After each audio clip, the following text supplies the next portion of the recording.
So what were we supposed to expect from the Chargers in 2017 as they made their move to Los Angeles and decided they were going to play in a football stadium? No, not the football that we actually care about here in America, but the football stadium that seats less than 30,000 people that the rest of the logical world would care about. Who knows? It was hard to know. You were bringing in a new head coach and Anthony Lynn with the thought being that here's somebody that could work with Phillip Rivers. Here's somebody also that could make some real headway into the Chargers' ground game, get more out of Melvin Gordon based off of Anthony Lynn's success rate at previous stops, working with running backs. You never know how these things are going to work out when you move to a new city. There's a lot of things at play, and you say, well, these guys make a ton of money. They should just be able to deal with it. Not that simple. You're dealing with moving families. You're dealing with changing cities and potentially changing lifestyles. Even if you're saying moving from San Diego to Los Angeles isn't that big of a deal, it's still different. It's still different. And it was hard to know what to really expect out of this team. And early on, the results weren't very promising. Starting off 0-4, and you can really arguably make the argument that the first two games they lost because of the kicking situation, and their kicker stunk. And you could, with the missed field goal, I think in the opening week against Denver, that if they hit it, they tie it, maybe send the game to overtime, who knows. Then the next week you're playing Miami, and Miami's first game of the season in week 2, you have missed field goals, and that leads to another loss. But you talk about a Chargers team, this was not a good go of it early on. 0-4, 3-6 through their first 9 games. They were really living up to what I thought they were going to be before the season. It was just kind of one of these teams that there was really not a lot to be excited about. A team that was probably maybe a year away from trying to do anything. But then they started to really piece it together. The Chargers started winning games. They got hot. After that 3-6 start, they won their next 4 games. So now all of a sudden it was crazy where you were thinking that the Chargers were going to quickly fade into oblivion in 2017 and we were going to mock them for the move to Los Angeles. How stupid it looked that they were playing in a soccer stadium and they couldn't even fill a stadium in Los Angeles that holds around 30,000 people with 30,000 Chargers fans. It's a joke. It's an embarrassment. And then this team goes on and wins 4 games in a row. All the while, you've got the Kansas City Chiefs sitting there who started off like gangbusters, and then they started falling back into the pack to where all of a sudden you got to that Week 15 matchup on Saturday night between the Chiefs and the Chargers, and it was, for all intents and purposes, a divisional title game. Like, it was crazy how the Chargers were able to right the ship just enough to where they got in the mix and they had a chance. And we can laugh about it now, but the serious thing is at that point in time in the season, there was no reason to believe that the Kansas City Chiefs are going to right the ship. And there was no reason to believe that the Los Angeles Chargers weren't going to continue their hot streak, continue on that momentum, beat the Chiefs, go on to win the AFC West to get a home playoff game. Really wasn't a reason to think otherwise, honestly. Because everything you had seen in the past month plus indicated that the Chiefs were losing it and the Chargers had found something. And then that Week 15 game happened, and the Chargers, whether it's Phillip Rivers or it's this or it's that, any number of things that happened in that game, if you remember, the Chargers just couldn't stop shooting themselves in the foot. The Chiefs found themselves a little offensively. The Chargers struggled to stop them. And then, again, offensively, they just kept shooting themselves in the foot. So they lose that game, and the division race is, for all intents and purposes, over. And it felt like that loss really doomed them. And what's crazy about it is they won their last 2 games. I mean, this is still a team. They won 6 of their last 7. They went 9-7 after an 0-4, 3-6 start.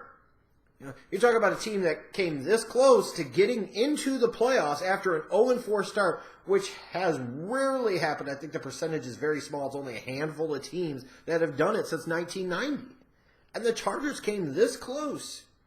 this close. They were in the mix in Week 17 and did all they could do with their win. It's just the tiebreakers and stuff and the other things that happened, they just didn't get enough help to get in. It was just a weird way this season all broke down for the Chargers.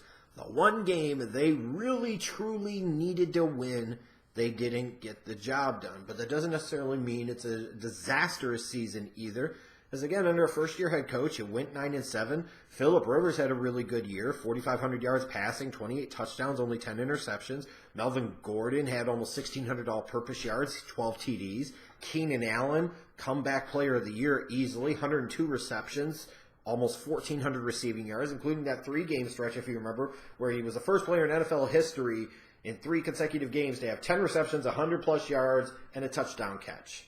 You had the emergence, you felt like a little bit of Hunter Henry in year number 2, the tight end, really taking over the mantle from Antonio Gates. On the defensive side of the ball, Casey Hayward had a phenomenal season. You had one of the best pass rushing tandems on the edge in Joey Bosa and Melvin Ingram. Those are 2 dudes you got to be worried about. There was a lot of positive that came out of this Chargers season. There were a lot of good things that happened. So it's kind of frustrating that for them that they still only finished 9-7 with all these things that happened. Like you had a borderline Hall of Fame quarterback that played like a borderline Hall of Fame quarterback. You had a running back who was a multi-purpose, dual-threat type of guy. You had a number 1 wide receiver there kind of in the slot in Keenan Allen. You had defensive studs like Bosa, Ingram, and this year Casey Hayward. You had some key pieces. You had some notable players. But you struggled to stop the run. You shoot yourself in the foot against Kansas City.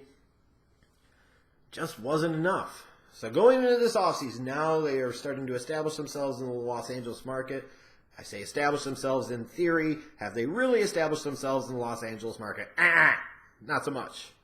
But they've got $33 million in cap space. Maybe they could go out there and find a couple of guys that can help them. Maybe they won't. I don't really know.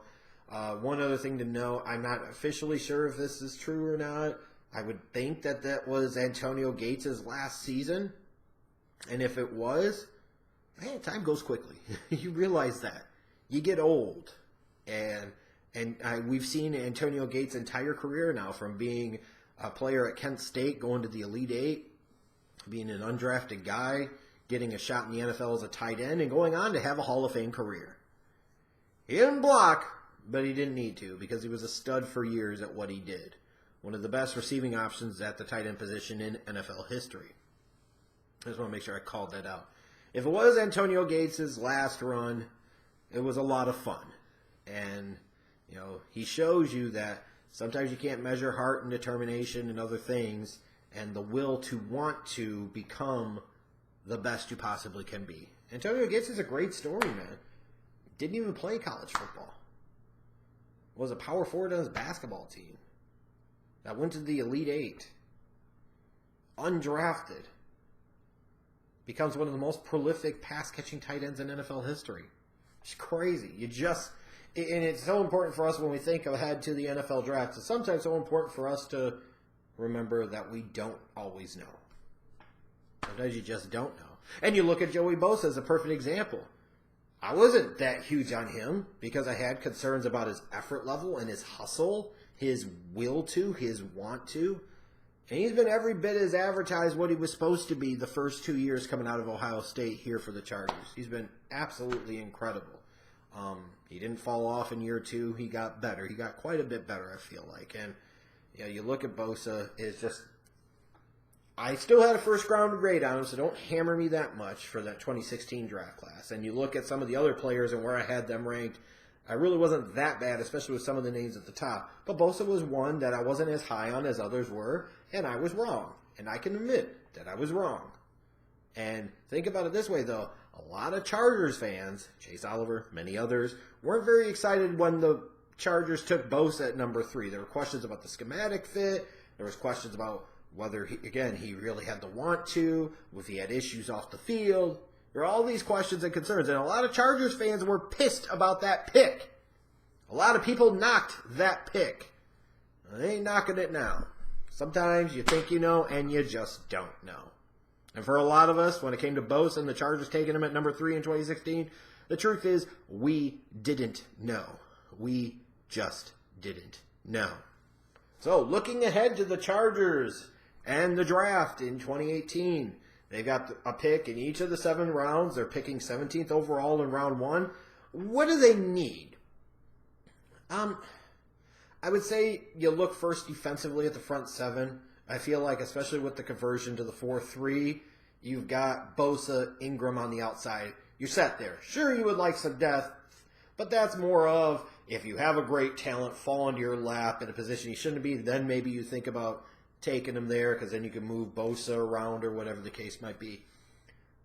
But you look at defensive tackle. Sure, you have Corey Liuget, and I know they brought in Brandon Mebane, but you feel like they need an interior presence type of guy, a Vita Vea type of guy, somebody that could be a clogger in the middle, especially with how the Chargers struggled to stop the run in 2017. Or they need a pass rusher on the interior to go with the Bosas and the Ingrams, and to a lesser degree Liugets, because if you could get pressure with your front 4 consistently, and with the fact they have a Hall of Fame type of quarterback and they maybe have a running game, that's a team that could do some real damage.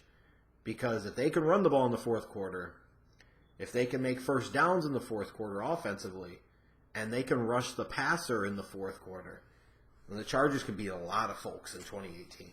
So I look at the defensive line, perhaps some edge rushing depth, but I don't think that's much of a priority. I do think getting a big body inside, especially one that can help stuff the run, again like Vea from Washington, I think makes all the sense in the world.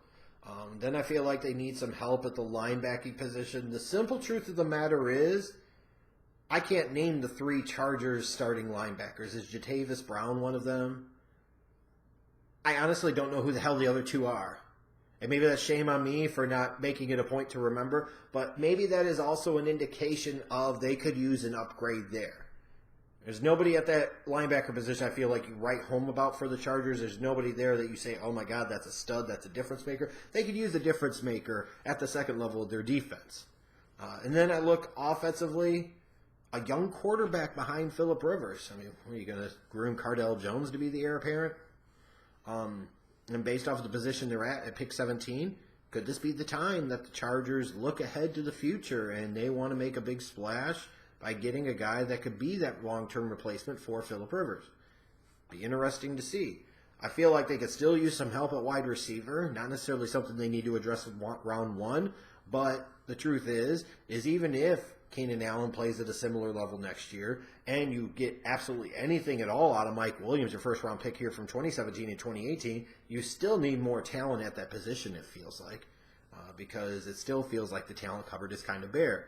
I still feel like they could use some talent on the offensive line, probably at the tackle position. I know you brought in Okun on one side, but you probably use somebody else on the other side, with the hope being that you have Feeney and Lamp both healthy on the interior of that line at the guard position, so that's a way to kind of upgrade the interior of the line in 2018. I look at this Chargers team and I say this. It was a disappointing end to the season, but they had a lot of things go well in 2017 from player standpoint. The fact that they pieced it together, the fact that they got better in several places. And I look at it and say, okay, they could take a natural step back in 2018 and they're right back to winning 5 or 6 games. Or maybe this is a team that gets angry, hungry, based off of how 2017 finished out and the disappointment of not making the playoffs when they probably should have. And they could say, we might be able to make a little bit of a run. I'm not getting crazy talking about a Super Bowl contender or anything, but maybe you bring in 1 or 2 guys that could make a difference on that defensive side of the ball. And I feel like this is a Chargers team that could challenge the Chiefs and the Raiders in the AFC West and should, in theory, be in the playoffs next season.